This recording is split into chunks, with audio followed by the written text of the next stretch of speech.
Hello viewers, welcome to the new video.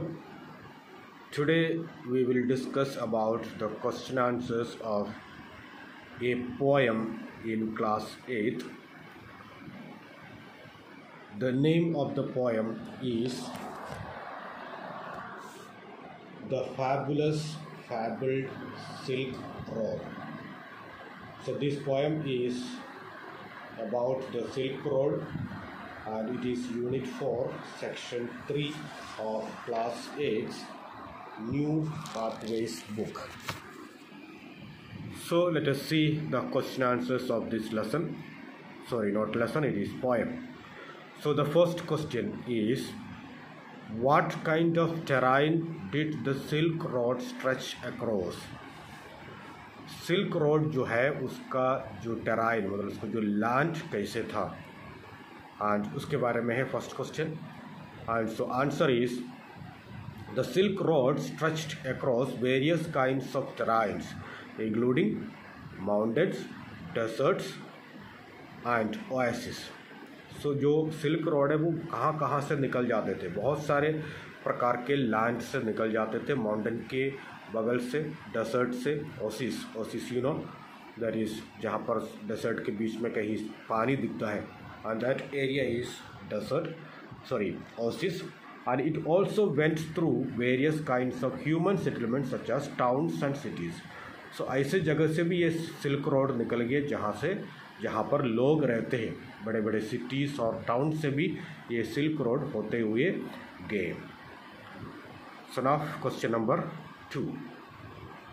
What was the stretch of the Silk Road? Name the cities it crossed. So stretch of Silk Road. Silk Road कहाँ से कहाँ तक थे और कौन कौन से सिटीज़ ये पार करें. तो जो बुक में जो कॉलम मीन्स सर्कल्स दिया हुआ है, और वो सर्कल्स में आपको कौन कौन से जगह से ये निकल जाते थे वो सारे जगहों का नाम लिखना है बुक में है, तो बट कॉपी में दोनों आंसर लिखना है. So the answer is answer 2. The silk road stretched all the way from Asia to the west. Asia से वेस्ट की तरफ सारे कंट्रीज कवर करते थे, and through what is known as the middle east तक ये जो सिल्क रोड है वो कवर करते थे. And it cross to the cities of Baghdad, Samarkand, Kashgar, Khotan, Turfan and Xi'an. So these are the cities which crossed the Silk Road. So now question number 3. Who travelled along the Silk Road? For how long had they travelled? तो ये silk road से कौन कौन travel करते थे and for how long, कब तक वो ट्रैवल करते रहे. The answer is it was mostly traders, merchants and families who travelled on the silk road.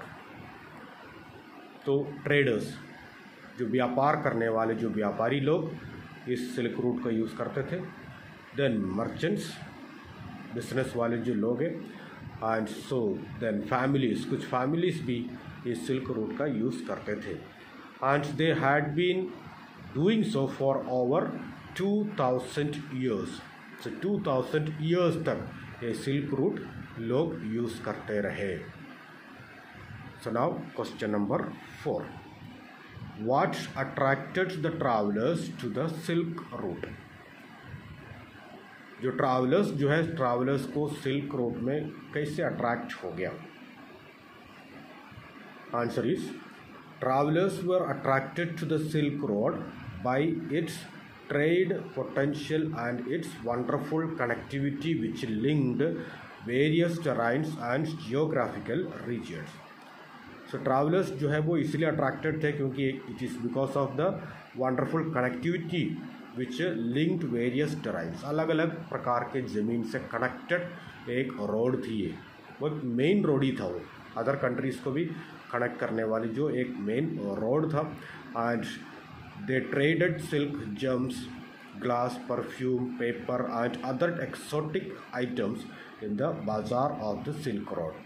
तो सिल्क रोड के जरिए लोग बहुत सारी चीज़ें एक्सपोर्ट करते थे, मतलब ट्रेडिंग करते थे। बिजनेस के पर्पज़ से ये सिल्क रोड बहुत ही ज़्यादा इम्पोर्टेंट था। And they use to have the business of silk, germs, glass, perfume, paper and other items which were required. So ऐसे बहुत सारी चीज़ें वो एक्सपोर्ट इंपोर्ट करते रहे सिल्क रूट के ज़रिए। Now question number 5, why has the silk road been called fabulous and fabled? Silk route को fabulous और fabled क्यों कहते हैं? It has been called fabulous and fabled because it is a legendary ancient trade route that linked the West with the Middle East and Asia. तो ये एक legendary road है, बहुत पुराने टाइम से, पुराने जो विदेशी लोगों ने यूज़ किया, मतलब पुराने टाइम का एक रोड है, इसलिए इसको लेजेंडरी कह सकते हैं। और एक ऐसे लेजेंडरी रोड है जो बहुत सारे लोगों ने, बहुत सारे बिजनेसमैन ने अपने बिजनेस के लिए, ट्रेड के लिए यूज़ किए थे। एंड ये जो सिल्क रूट है, it connected the west with the middle east और वेस्ट को कनेक्ट करने में ये बहुत हेल्पफुल था। And the first of its kind in change of art and culture, religion, ideas and technology. और इसमें ये भी जो फ़ायदा हुआ है, क्योंकि जो एक जगह से दूसरी जगह तक आर्ट और कल्चर मतलब आदान प्रदान हो गया, एक जगह से दूसरी जगह कल्चर का स्प्रेड हो गया, रिलीजन स्प्रेड हो गया, आइडियाज़, टेक्नोलॉजी, सब चीज़ें एक जगह से दूसरी जगह स्प्रेड होने के लिए ये जो सिल्क रूट जो है बहुत इम्पोर्टेंट रहा। सो now question number 6, it is about A refrain. So a refrain is a word, line or phrase that is repeated within the lines or stanzas of the poem itself. तो एक particular poem में जब एक particular line जो है वो line बार बार repeat किया जाता है, that is known as a refrain. And pick the refrain from the poem.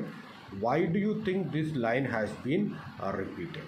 तो इस पोएम में रिफ्रेन कौन सा है, एंड आपको क्या लगता है इस रिफ्रेन क्यों यूज़ किया गया, एक पर्टिकुलर सेंटेंस को या लाइन को बार बार क्यों रिपीट किया जा रहा था? So the answer is the poet uses the fabulous fabled Silk Road as a refrain in the poem.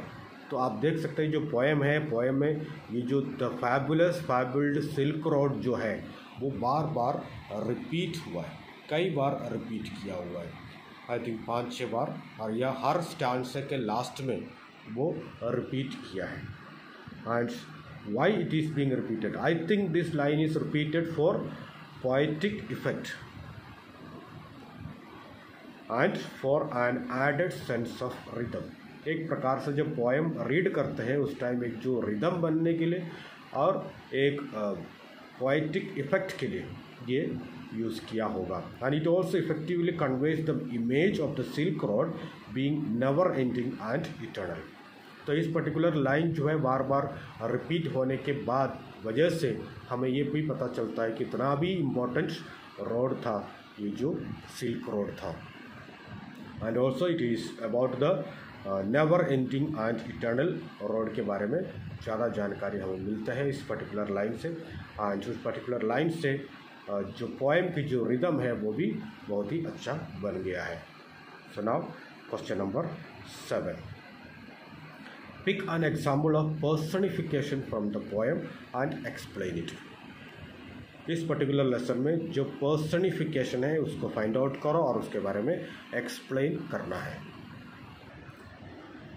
So personification के बारे में मैंने पिछले वीडियोस में भी बताए थे। तो जब कुछ जो चीज़ें हैं वो चीज़ों को ह्यूमन एट्रीब्यूशंस दिया जाता है, ह्यूमन जैसे क्रिएट किया जाता है, ह्यूमन जैसे प्रेजेंट किया जाता है, ऐसे जो सेंटेंसेस हैं वो सब ये जो पर्सनिफिकेशंस में आते हैं। भले ही वो चीज़ जो है एक ह्यूमन जैसे एक्ट करने लायक नहीं है, बट फिर भी एक ह्यूमन जो एक्टिविटीज़ है वो ह्यूमन एक्टिविटीज़ इसके साथ कंपेयर किया जाता है, and that is personification.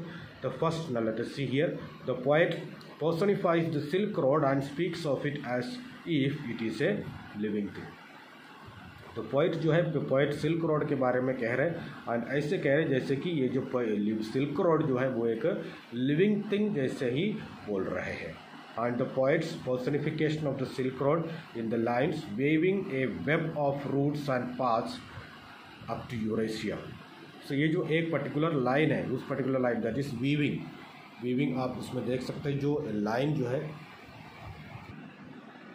Second स्टांसा में है, ये weaving a web of roots and paths all through Eurasia. So I feel, and it is used to make us feel that the road personally created this fabulous trade route as opposed to human beings having built it. तो वो इसमें यही कहा जा रहा है, जो road जो है वो रोड अपने आप में खुद ने बनाया। Actually, the roads are being made, were made by the human being, but of course, instead of that, the poet is telling that the road is made by itself and weaving a web. मतलब अपने web खुद बनाया। That is, a route was made by itself. It is said, but of course, it is not, and you know that it is built by the humans. Now, question number 8. This poem is full of visual imagery. Pick 2 examples that you best like and in the space given below, draw them as you imagine them. So you have to see the visual imagery. आपको visually imagine करने के लिए जो मजबूर करने वाली जो lines है, जो वो पर्टिकुलर लाइन पढ़ते हैं कि आप पढ़ते हैं तब आपको एक विजुअल इमेज आपके दिमाग में आ जाता है। वो जो है ऐसे सेंटेंसेस मीन्स ऐसे जो स्टांसर है, ऐसे लाइंस जो है, ऐसे लाइंस आपको सेलेक्ट करके यहाँ पर लिखना होता है एंड वो जो विजुअल इमेजरी जो है उसकी एक पिक्चर भी आपको बनाना है यहाँ पर। तो आई वुड टेल यू ये few examples, that's all. Picture answer you can do by yourself and answers will very of course, the same answers cannot be. Different people will have different thinking and different, so many are there, that is visual imagery, so many are there in this particular poem. इस वजह से कोई भी answer हो सकता है। तो I just give one. I loved the visual imagery of trading silks, gems, glass, perfume to paper in the bazaar. So that is the one which I liked. Another one is weaving a web of roots and paths all through Eurasia. So these 2 lines of imagery I have written for myself, but we are free to write any other visual imagery which are found in the poem. So now we get into question number 9. Would you like to travel across the Silk Road? What mode of transport would you prefer? Why? क्या आप ये silk road से travel करना चाहते हैं? And what mode of transport would you use? तो कौन से ट्रांसपोर्ट आप यूज़ करना पसंद करोगे, क्यों? इसमें भी आपका जो है अलग से आंसर्स हो सकता है, बहुत सारे पॉसिबिलिटीज़ है, आप अपने व्यूज़ लिख सकते हैं।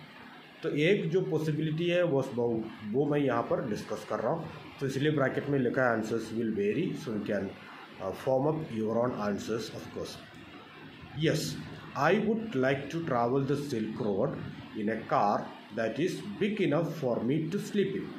तो मैं एक ऐसे कार में ट्रैवल करना पसंद करूँगा जिसमें मैं आसानी से सो सकता हूँ, जिसमें एक बेडरूम जैसे सेटअप हो, और ऐसे एक कार में मैं ट्रैवल करना पसंद करूँगा। And this would allow me to set my own schedule, enjoy the route at my pace.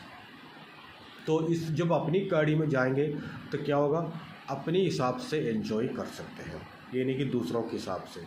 तो दूसरे कोई गाड़ी में जाए तो डिफिकल्टी होती है, आपकी मर्जी से कहीं भी रोक नहीं सकते। तो ऐसे में जाऊंगा, अपनी गाड़ी से जो है जाऊंगा और जो है अपने शेड्यूल, अपने हिसाब से शेड्यूल एंड अपने हिसाब से एंजॉय करेंगे, अपने हिसाब से रोकेंगे। And I wouldn't have to look for hotels to sleep in. तो कई होटल्स देखने के लिए भी ज़रूरत नहीं है कि कहाँ सोऊं, क्योंकि जो गाड़ी है वो गाड़ी के अंदर ही मैं सो सकता हूँ आराम से। तो ऐसे एक गाड़ी अरेंज करके मैं ये सिल्क रूट विजिट करना पसंद करूँगा.